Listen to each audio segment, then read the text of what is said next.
Graça e paz, irmãos. Vamos dar início ao nosso estudo Moisés e Elias e o arrebatamento. Essa será a parte 5. Vamos ler lá em 1 Reis, no capítulo 18, no verso 31 e também o verso 33.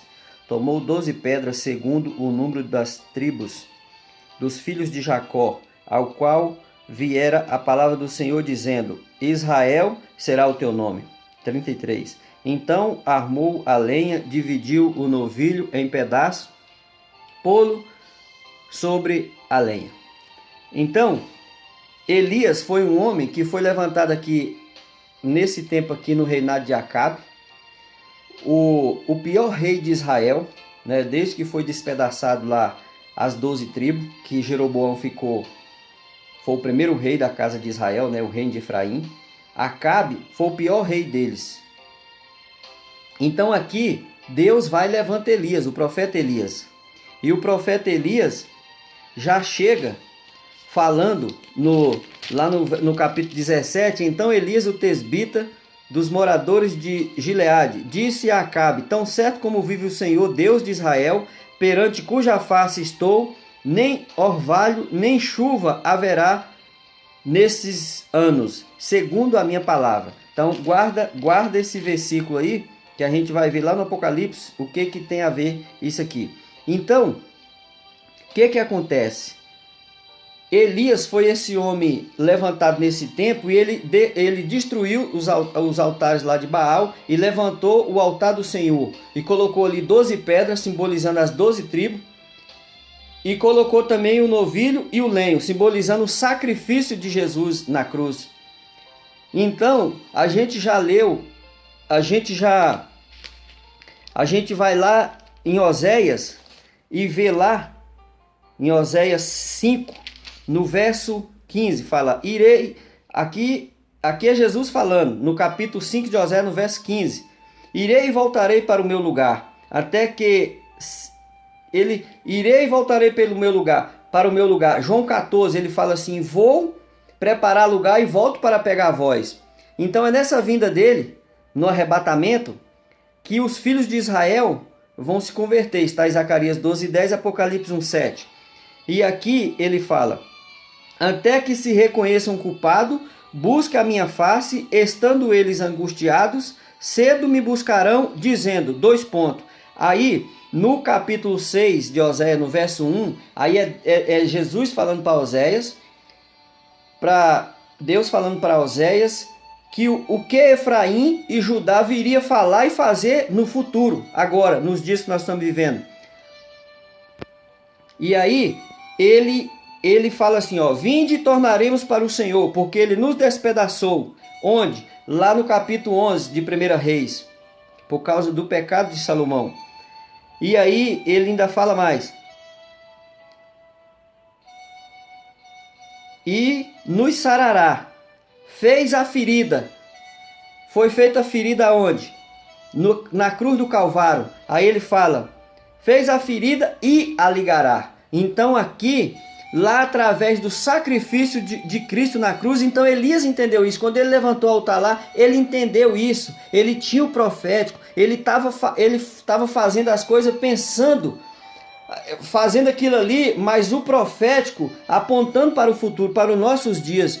E lá Isaías 53 fala que, no verso 10, fala que Deus agradou moer ele. Então viu que Elias partiu o novilho, ali é o sacrifício e o lenho. Para quê? Para ligar as duas casas. Isso no futuro. Mas ali na cruz, entendeu? No sacrifício dele. Então você, meu irmão, que está ouvindo essa mensagem, você que já tem esse entendimento, você que é um servo de Deus, você que espera o arrebatamento, você que anseia a vinda de Jesus, espera e ele não vai te desapontar.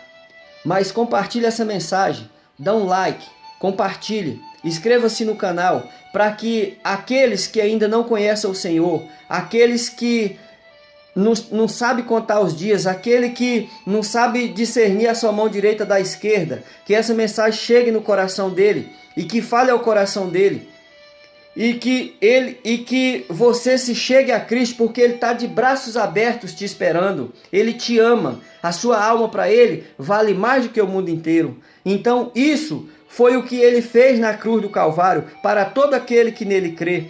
Até mesmo qualquer alma, independente da tribo, da nação, se arrependeu dos seus pecados, abriu o coração, ele entra no seu coração. Ele não é mal educado, ele precisa que você abra o seu coração para ele entrar.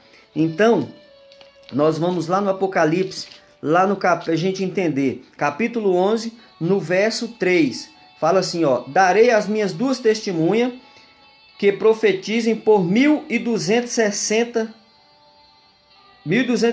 dias, vestido de pano de saco. São estas as duas oliveiras, os dois candeeiros que se acham de pé diante do Senhor da terra. Se alguém pretende causar-lhe dano, sai fogo da sua boca e devorará os inimigos. Sim, se alguém pretender causar-lhe dano, certamente deve morrer.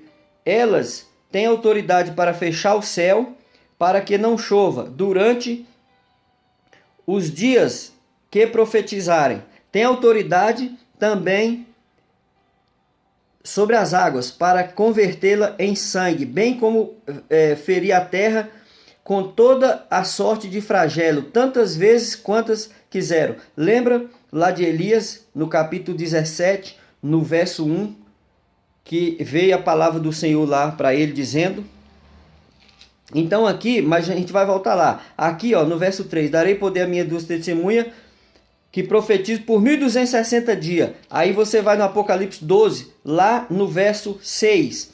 A mulher, porém, fugiu para o deserto, onde havia Deus preparado lugar para que nele a sustentasse durante 1260 dias. Viu aí? A mesma coisa. Então a mulher, essa mulher aqui, ela é uma das testemunhas. Entendeu? E aí você vai lá em Êxodo, lá nas pragas, e lá no capítulo 7, onde transformou Moisés com bordão, transformou a água em sangue. Então a outra testemunha vem da lei. Então hoje quem é que está lá em Israel? A tribo de Judá. Então a outra testemunha vem deles. Entendeu? Aí alguém pode perguntar assim, mas o que tem a ver? A mulher não é Eliseu que representa a mulher? Sim. Aí a gente vai lá em Reis, 1 Reis, no capítulo 2. Aliás, 2 Reis, perdão, no capítulo 2, no verso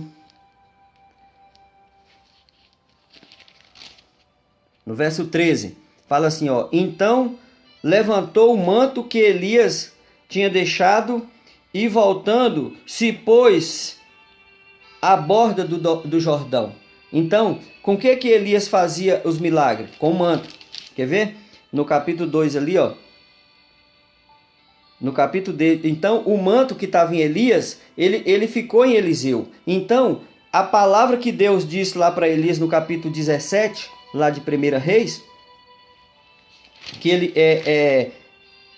a palavra de Elias fazia que a chuva parasse, segundo a palavra de Deus na boca de Elias. Então, ali o manto ficou para Eliseu. Então, Elias fez 7 milagres. Então, Eliseu, ele fez o dobro, ele fez 14. Então, Eliseu, ele representa, aqui na Antiga Aliança, ele representa a testemunha do Apocalipse, que é aquela mulher do capítulo 12. Mas aquela mulher, ela abrange muitas coisas, entendeu? Ela abrange muitas coisas. As pessoas que vão ficar, por exemplo, tem gente que o Senhor já falou que eles vão ficar, entendeu? E elas estão cientes disso. E isso abrange isso tudo. Então, a gente vai lá no Apocalipse 7. No Apocalipse 7, lá no verso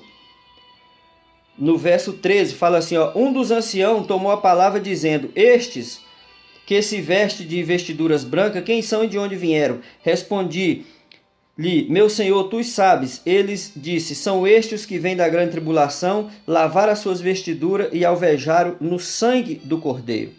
Viu aí? Ainda no capítulo 6, no verso 9 e 11, fala assim, ó, do verso 9 até o 11, fala assim, ó: quando abriu o quinto selo, vi debaixo do altar as almas daqueles que tinham sido mortos por causa da palavra de Deus e por causa do testemunho que sustentavam, clamaram em grande voz, dizendo: Até quando, ó soberano Senhor, santo e verdadeiro, não julgas nem vingas o nosso sangue dos que habitam sobre a terra? Então cada um deles foi dada uma vestidura branca, e lhes disseram que se repousasse ainda um pouco de tempo, até que também se completasse o número dos seus conservos, os seus irmãos que iam, futuro, ser mortos, como igualmente eles foram. Por quê? Porque as duas testemunhas, elas vão morrer. Isso está no capítulo 11, a gente vai ver lá agora. Então ainda no capítulo 7, ó, aqui ele está falando assim, ó, se completasse o número. Então, Deus sabe o número, mas lá no capítulo 7, no verso 9, fala assim, ó, depois destas coisas, vi eis grande multidão que ninguém podia contar. É tanta gente que vai ficar, entendeu? Que ele está dizendo aqui que ninguém, o ser humano não podia contar, porque lá no verso 11 de Apocalipse 6, ele está dizendo que Deus sabe o número. Entendeu? Então isso, irmãos, tudo tem um propósito. E a gente sabe, lembra que lá no capítulo 17 de Mateus, lá no verso 1, fala: 6 dias depois subiu Pedro, João e Tiago, só 3, entendeu? E viu ali a transfiguração, viu a vinda de Jesus, entendeu? Aí, e também Jesus fala assim lá da porta estreita, ele falou assim: a porta larga é muitos que entrarão por ela, mas a porta estreita são poucos que acertarão ela. Então aí a gente vai dizer, mas quem são? A gente não sabe, porque Deus Ele é que é o juiz, nós não somos juiz de ninguém. O que nós temos que fazer é amar Ele, amar a vinda dEle e amar o nosso próximo. É isso que nós temos que fazer. Nós não somos melhor do que ninguém. Digo mais, Lucas 14, no verso 15 para frente, a parábola das boldas. Vê lá que lá, ó, moradores de rua, de beco, aleijado, cego, manco, eles vão participar das boldas, vão ser arrebatados. Em outros vídeos eu vou colocar várias experiências que eu tive, irmãos, com morador de rua, entendeu? Que ouve a voz de Deus, audível ainda. Você pode até não acreditar, mas eu creio. Então, aqui, ó, e para completar o vídeo aqui, que já deu 12 minutos, no capítulo 20 de Apocalipse, no verso 4, fala assim, ó: vi também tronos, nestes sentaram-se aqueles aos quais foi dada a autoridade de julgar. Você vai lá no capítulo 12, no verso 5, lá do filho varão. Vi ainda, que o filho varão foi para o trono. Ó, vi ainda as almas dos decapitados por causa do testemunho de Jesus, bem como por causa da palavra de Deus, tantos quanto não adoraram a besta, nem tampouco a sua imagem, e não receberam a marca na fronte e nem na mão, e viveram e reinaram com Cristo durante 1000 anos. É o milênio. E no próximo vídeo a gente vai falar desse milênio. Entendeu? Que está também lá nos profetas, onde Jesus falou em Mateus, em Lucas 44, para eles, ele olhar as escrituras, que de mim está falado na lei, nos profetas e nos salmos. Amém? Graça e paz. No próximo vídeo a gente continua.